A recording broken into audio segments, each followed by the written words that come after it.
Hola chicos, de nuevo, estamos en la sesión número 4.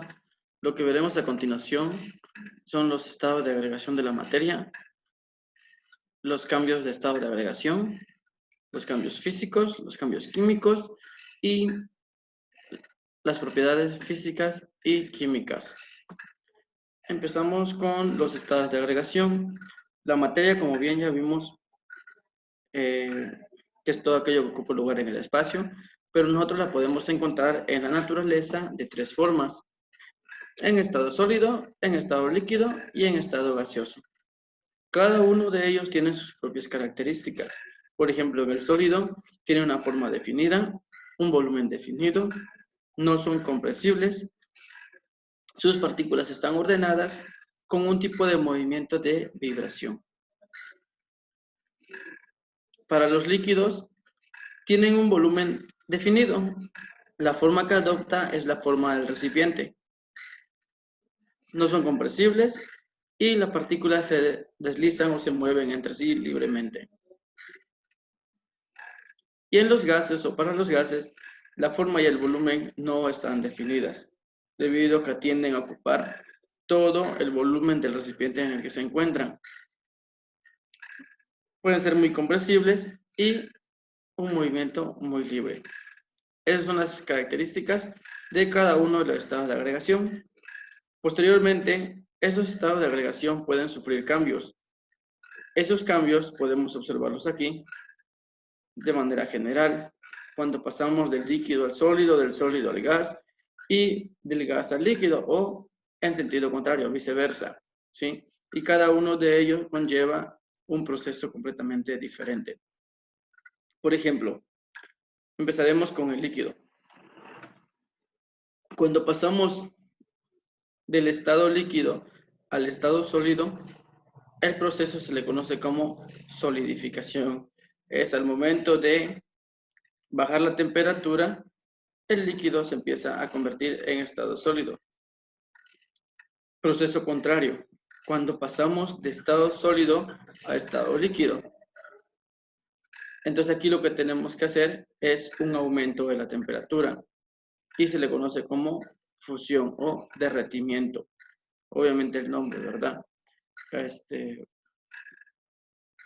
aquí salen lo que son los puntos de fusión de cada una de las sustancias.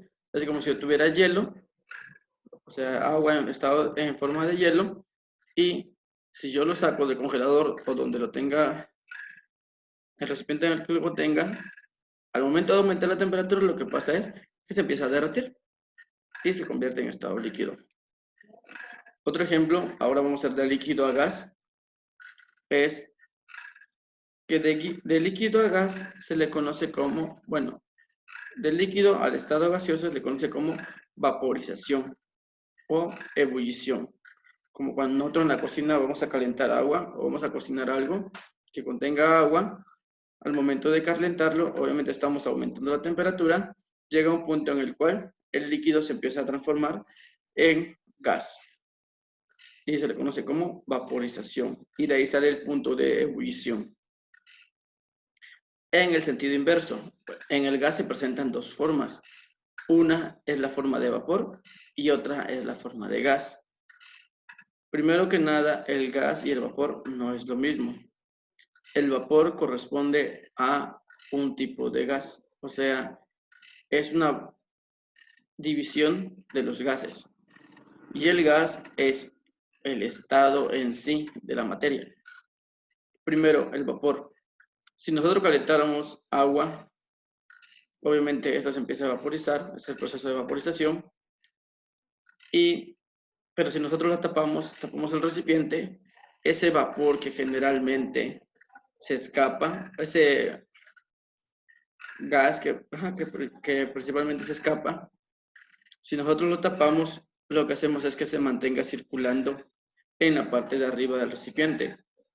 Entonces, conforme pasa el tiempo, si nosotros destapáramos, lo quitáramos esa tapa, nosotros podemos encontrar que se formaron pequeñas gotitas de agua, ¿sí? O de gotitas más que nada en forma líquida. ¿Por qué sucede esto? Porque en la parte de abajo del recipiente está muy caliente y en la parte de arriba también está caliente, pero en comparación a la parte de abajo está frío.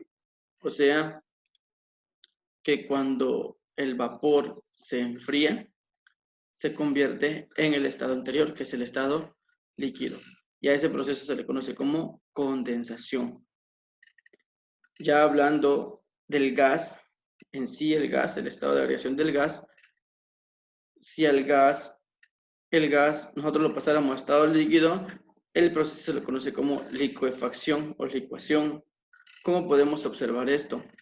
Esto lo podemos observar en un ejemplo de la vida cotidiana, que es un recipiente de gas o un tanque de gas. ¿Sí? Tenemos un cilindro, en ese cilindro se encuentra el gas. Obviamente es gas, pero si nosotros alguna vez movemos esos recipientes que contienen gas y los movemos o los sacudimos, nosotros observamos que el movimiento o el ruido que hace es de ese tipo, ¿sí? Como si fuera un líquido en la parte interior de ese recipiente. Lo que sucede es que como el gas tiende a ocupar todo el volumen del recipiente que ocupa, pero en este caso está sometido a una presión muy grande, esas partículas ya no tienen esa libertad y lo que hacen es que las partículas estén más juntas. Entonces, cuando llega un agente externo a ese recipiente y le aplica un movimiento, una fuerza, todas las partículas que están muy juntas lo que hacen es que chocan en un momento determinado y en ese momento determinado se convierten en el estado anterior, que es el estado líquido. Cuando ese agente externo termina o la acción termina, esas partículas vuelven a regresar a su estado normal. Si ustedes abren el recipiente o el tanque, lo que sale en realidad es gas. ¿Sí? De hecho, de ahí sale el nombre que se le puede dar. Cuando si ustedes han observado alguna pipa que dice GLP, gas licuado de petróleo, porque es el proceso en el cual se transforma dicho gas. Ahora pasemos del sólido al gas. Cuando pasamos del estado sólido sin pasar por el estado líquido para llegar al gas, se le conoce como el proceso de sublimación. Un ejemplo, una hoja de papel. Si le ponemos fuego, pues simple y sencillamente se esfuma, se convierte en gas, ¿sí? Libera lo que es el dióxido de carbono. El hielo seco, y así como esos existen muchos otros ejemplos más. Y cuando pasamos en el sentido inverso de gas a sólido, se le conoce como cristalización o sublimación inversa. También se le da el nombre de deposición.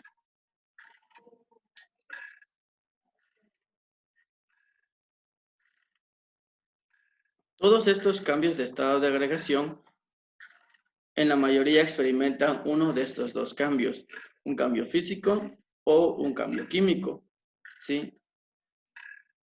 En un cambio físico prácticamente la característica de los cambios físicos es que no cambia la identidad química de la materia, o sea, eso no va a afectar. El cambio no es permanente y se observa o libera energía. O sea que el cambio que vaya a tener simple y sencillamente no va a afectar a la estructura interna de la materia y puede ser reversible. En los cambios químicos, por el contrario, hay un cambio de identidad química de la materia. O sea que su estructura interna sí se modifica y va a cambiar hasta sus propiedades. El cambio es permanente. Una o más sustancias se consumen, al menos parcialmente, y una o más sustancias se forman. De la misma manera que se consume, también se puede formar. Y se absorbe o libera energía, ya dependiendo del tipo de reacción química que se esté desarrollando. Un ejemplo de un cambio físico podría ser una hoja de papel. La tomamos, la arrugamos y la podemos volver a la normalidad. Bueno, y así esté arrugada, pues simple y sencillamente sigue siendo la misma hoja de papel. En un cambio químico, pues cambian las características de las sustancias iniciales. Por ejemplo, si yo tuviera sodio más cloro, que los dos son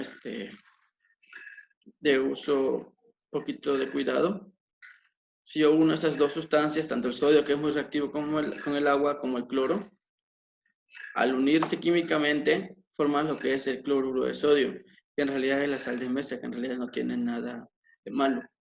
Claro, siempre y cuando no abusemos de su consumo.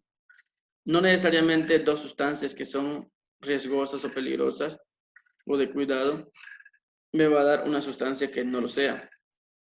Nosotros podemos hacer reaccionar el sodio con el cianuro y se obtendrá cianuro de sodio, que es todavía un poquito peor. Esos son algunos ejemplos de lo que son los cambios físicos y los cambios químicos. Continuamos con las propiedades físicas y químicas de las sustancias, de la materia. Toda la materia que se encuentra a nuestro alrededor puede distinguirse una de la otra por sus propiedades, entre las cuales clasificamos a las físicas y a las químicas. En una propiedad química es una característica que describe la reactividad o cómo reacciona el material estudiado, es decir, cómo se transforma en estas sustancias. Uno de los ejemplos que se pueden considerar son la oxidación y la reducción de las sustancias. Y una propiedad física es una propiedad característica que puede medirse sin cambiar la composición del material estudiado. O sea, son características, pueden ser características propias de las sustancias. Algunos ejemplos de esas propiedades son el color, la densidad, punto de fusión, punto de ebullición, solubilidad, tensión superficial y viscosidad, entre otros tipos de características. Dentro de ellos podemos considerar también las propiedades intensivas y las propiedades extensivas, donde las propiedades intensivas no dependen directamente de la materia y las propiedades extensivas sí dependen de la materia. Por ejemplo, una extensiva podría ser el peso. Quiere decir que depende directamente de la masa. Si la masa aumenta, el peso también va a aumentar. Y una propiedad intensiva podría ser el ejemplo de la densidad, que en realidad no importa si estoy hablando de mucha, por ejemplo, si hablamos del agua, si hablamos de mucha agua o de poquita agua, al final de cuentas tienen la misma densidad, siempre y cuando estemos hablando del mismo tipo de agua. Y bueno, chicos, aquí termina la sesión número 4 de los cambios de estado de agregación y sus respectivas propiedades. En la siguiente clase hablaremos de lo que son las mezclas, los tipos de mezclas y los métodos de separación de dichas mezclas.